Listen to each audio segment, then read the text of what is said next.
Vendredi 22 septembre 2023, mesdames, messieurs, bonsoir. Bienvenue dans ce journal. Voici les titres. Au Ghana, 3 villes ont amélioré leur service d'assainissement grâce à la mise en service de nouvelles installations de traitement de boue de vidange. À suivre dans un instant. Face à la sécheresse au Zimbabwe, un grand nombre de parchidèmes du plus grand parc national du pays se déplacent vers le Botswana à la recherche de l'eau. Il ressemble beaucoup au rat et est apprécié par les enfants dans l'Hexagone. Le ragondin ravage les cultures de la population française. Des procédés sont en cours pour l'éradiquer.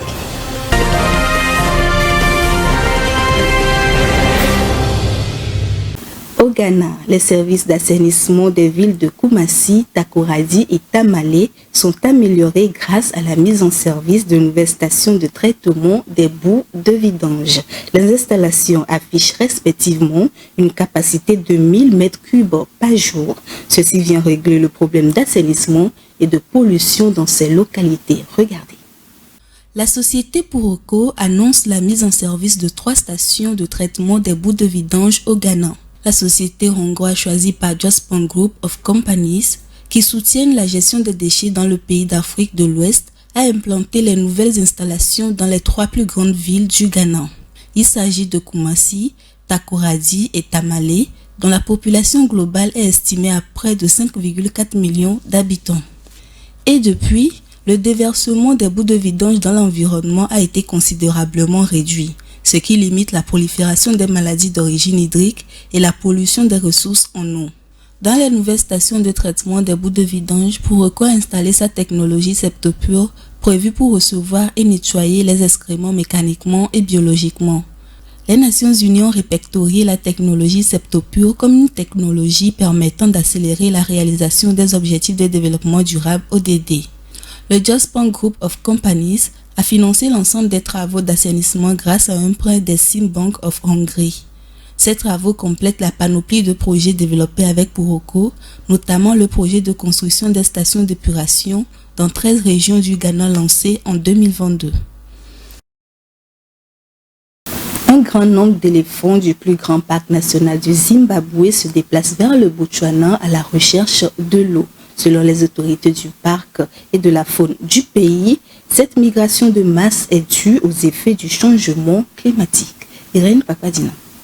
De nombreux animaux se déplacent du parc national d'Owonge au Zimbabwe vers le Botswana. Le parc national d'Owonge couvre une superficie de plus de 14 600 km² et abrite environ 50 000 éléphants. Les points d'eau se sont asséchés et les animaux sont à la recherche d'eau et de nourriture. Éléphants, buffles et d'autres espèces d'animaux présents dans le parc sont en migration massive. Selon le porte-parole de l'autorité des parcs et de la faune du Zimbabwe, Tinashe Farao, la migration de la faune sauvage entre le parc national d'Owonge et du Botswana n'est pas rare, mais cette année, cette migration s'est produite trop vite à cause de l'augmentation des pénuries d'eau causée par le changement climatique.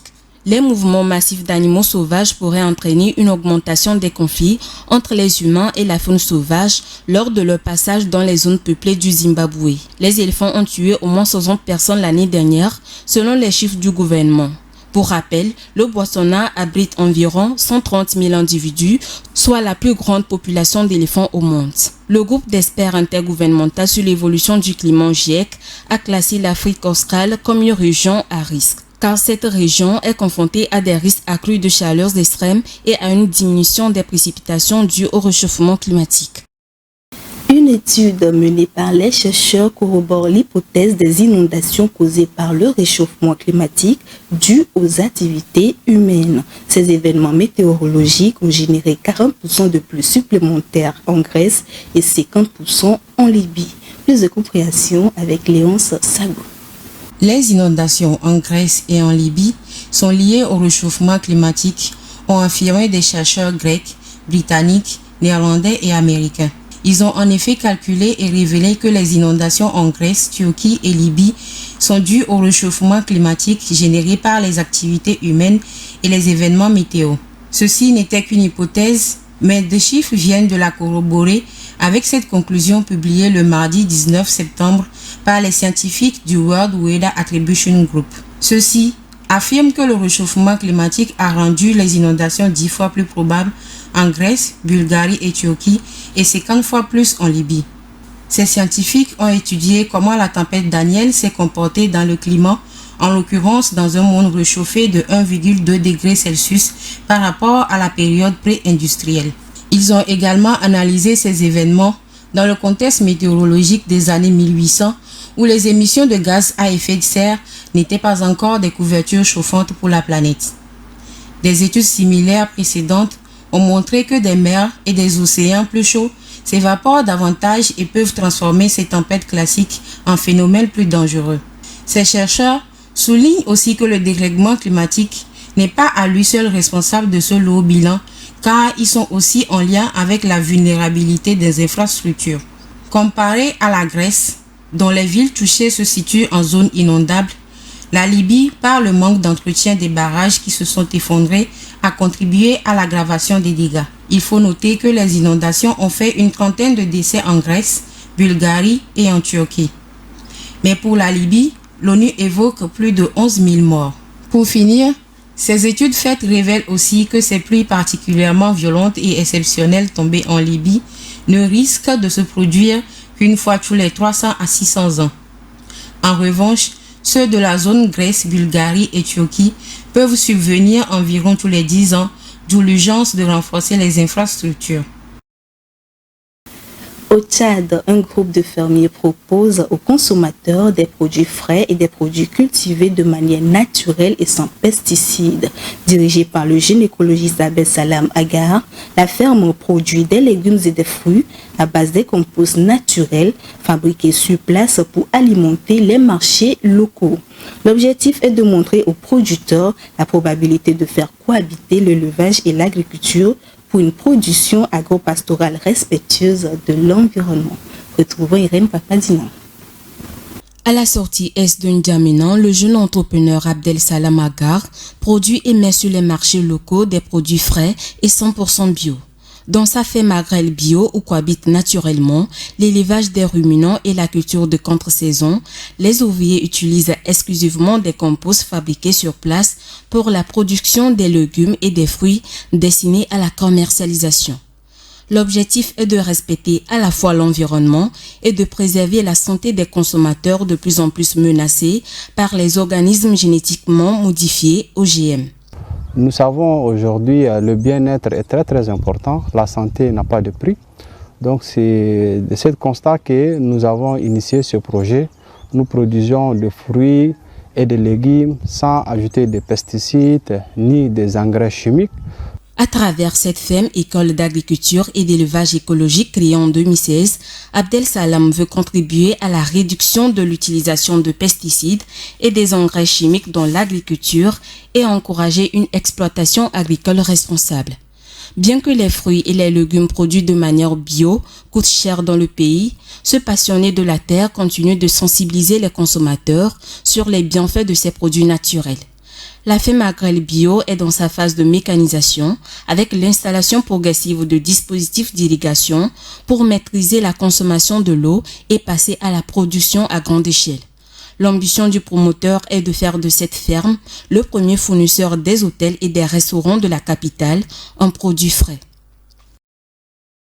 Le marché de Lagos a été assaini samedi dernier à travers la journée mondiale du nettoyage. Cette initiative des activistes de l'environnement nigérian a été accueillie avec une grande motivation. Un grand défi auquel fait face le pays puisqu'il produit plus de 2 millions de tonnes de déchets plastiques chaque année. Léon Sagou. Le Nigeria est confronté à un défi de taille qui est d'assainir le marché de Lagos en le débarrassant des déchets plastiques. Cette activité est réalisée dans le cadre de la Journée mondiale de la propreté qui s'accorde avec les 50 ans de la Journée mondiale de l'environnement ayant pour thème Solution à la pollution des plastiques. Sonia Oguna, activiste environnementale, déclare que le marché est l'un des endroits les plus fréquentés de toute ville et qui génère un volume très important de déchets. Le plastique constitue 15% de l'ensemble des déchets produits dans le seul état de Lagos. Ces déchets plastiques sont estimés à plus de 2 millions de tonnes par année. Les volontaires de Sasti Vice, Un important groupe de défense de l'environnement à travers Sonia explique que leur plaidoyer est d'éduquer la communauté, femmes et hommes du marché, sur le danger du plastique, puis les former sur la façon dont ils peuvent s'en débarrasser en les recyclant. Les bénéficiaires saluent cette initiative et expriment leur joie. Je suis très heureuse qu'ils soient venus nettoyer notre marché aujourd'hui et qu'ils nous aient parlé de la nécessité de garder notre environnement propre et d'arrêter de jeter nos déchets dans les caniveaux. Il faut noter que la journée mondiale du nettoyage est célébrée à chaque 3e samedi de septembre de chaque année. Elle invite la population à nettoyer leur quartier et ses environs en soulignant l'importance de l'action collective pour un environnement plus propre et plus sain. Les autorités du Mozambique ont participé récemment à l'inauguration du parc solaire photovoltaïque de Kouamba. Doté d'un système de stockage par batterie, l'installation est le fruit d'un partenariat public-privé entre l'État du Mozambique et l'entreprise britannique Globelec. Le président de la République du Mozambique, Philippe Nyusi, s'est rendu dans la province de Niassa pour l'inauguration de la centrale solaire photovoltaïque de la Kouamba.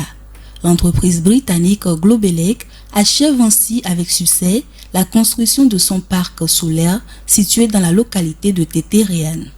Le parc solaire affiche une capacité de 19 MW et doté d'un système de stockage de 7 MW par heure. Selon Globelec, sa centrale électrique est capable d'alimenter 21 800 foyers mozambicains tout en évitant les émissions de 172 000 tonnes équivalent du dioxyde de carbone. Le parc est ainsi mis en service dans une région fortement agricole. Kouamba produit en effet du coton, du sésame, du tabac et surtout du mapira, une céréale type sorgho, largement consommée au Mozambique. Ce parc solaire est le fruit d'un partenariat entre le producteur indépendant d'électricité Globelec, Source Energia, un producteur d'énergie en Afrique lusophone, et Electricidad de Mozambique, la compagnie nationale d'électricité du Mozambique. La construction de la centrale solaire photovoltaïque de Kouamba et de son système de stockage a nécessité un investissement de 36 millions de dollars. Les partenaires nécessaires du projet ont mobilisé le financement nécessaire auprès d'Emerging Africa Infrastructure Fund de Private Infrastructure Development Group. Hors de l'Afrique, à présent, parmi les espèces animales qui ravagent les cultures figure le ragondin. En France, cette espèce de rongeur appréciée par les enfants cause d'énormes dégâts aussi bien pour les hommes que pour l'environnement. Les chercheurs étudient son mode de vie et mettent en place des procédés pour l'éradiquer dans l'Hexagone. Viva Samana. Originaire d'Amérique du Sud, le ragondin est un rongeur qui s'est bien adapté au climat hivernal de l'Hexagone. Dans un parc au cœur de la ville de Marseille, il est facilement reconnu par les enfants et apprécié par les visiteurs. Moi je trouve que c'est plutôt sympa, voilà. C'est à regarder, c'est à voir. Ça occupe bien les enfants en fait. Regardez, ils sont calmes et du coup ils regardent les animaux, ça fait toujours plaisir. Très amusant, mais le ragondin est très dangereux car son urine par exemple diffuse de la leptospirose qui est une maladie potentiellement mortelle. En dehors de ça, il s'attaque aussi à la nature. Ils s'attaquent aux batraciens, ils s'attaquent aux nids d'oiseaux, ils ont une alimentation, c'est des rongeurs, ça ronge perpétuellement, donc ça détruit toute la faune. C'est un véritable nuisible. Autrefois très apprécié, le ragondin aime se réfugier dans les zones humides et se reproduit très vite. Un couple de ragondins donne naissance à 10 petits à la première année, mais à la seconde année, ils sont 90. Ces rongeurs creusent le sol et vont parfois jusqu'à dévaster les champs de maïs. Est-ce que les dégâts qui aujourd'hui peuvent être somme toute acceptés parce que ça représente qu'une petite partie, est-ce que dans 10 ans ce sera pas pire? Est-ce qu'on n'est pas au début d'une bombe à retardement? Pour limiter leur nombre, les autorités préfectorales de l'Hexagone autorisent les Français à les piéger et à les euthanasier. Au-delà de tout, les ragondins font l'objet d'une étude particulière en France. Les prédateurs ne sont pas présents comme c'est le cas dans son milieu naturel d'origine, qui est l'Amérique du Sud, où vous avez des caïmans, où vous avez certains grands prédateurs carnivores qui peuvent le réguler. Donc cette espèce, du coup, elle va augmenter. Notons que le ragondin fait partie des 10% des 37 000 espèces exotiques dans le monde qui sont considérées comme invasives d'après l'IPBES, l'équivalent du GIEC pour la biodiversité. La pollution de l'air est et demeure l'un des problèmes environnementaux dont les impacts sont les plus ressentis par par les hommes. En France, le phénomène est très répandu et cause en moyenne 40 000 décès chaque année. Un sondage mené par l'Institut Kantar révèle que les Français se font une fausse perception du fléau. Retrouvons Viva Samana. Un quart de la population française, à l'instar des autres peuples du monde, savent l'impact de la pollution de l'air sur la santé des poumons dans la vie de l'homme. Mais ils restent inconscients des autres pathologies qui sont associées à ce fléau. C'est ce que révèle le sondage de l'Institut Kantar, commandé par l'association Respire qui lutte pour la qualité de l'air et la défense des victimes de pollution. En effet, en dehors des maladies respiratoires, la pollution de l'air aux particules fines est également responsable de certaines maladies cardiovasculaires d'après le radiologue spécialiste des effets sanitaires de la pollution, le Dr Thomas Bourdrel. Les particules fines émises par les moteurs diesel ou par le chauffage au bois sont cancérigènes.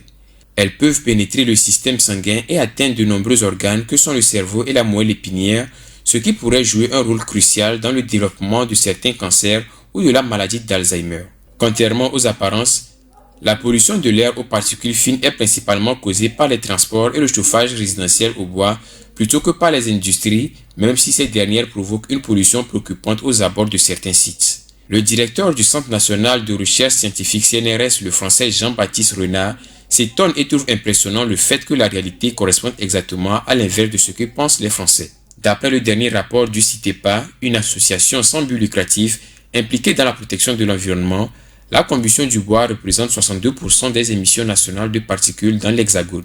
Notons que 40 000 décès sont enregistrés chaque année en France à cause de la pollution de l'air. Les nourrissons et les enfants sont les personnes les plus vulnérables à ce fléau.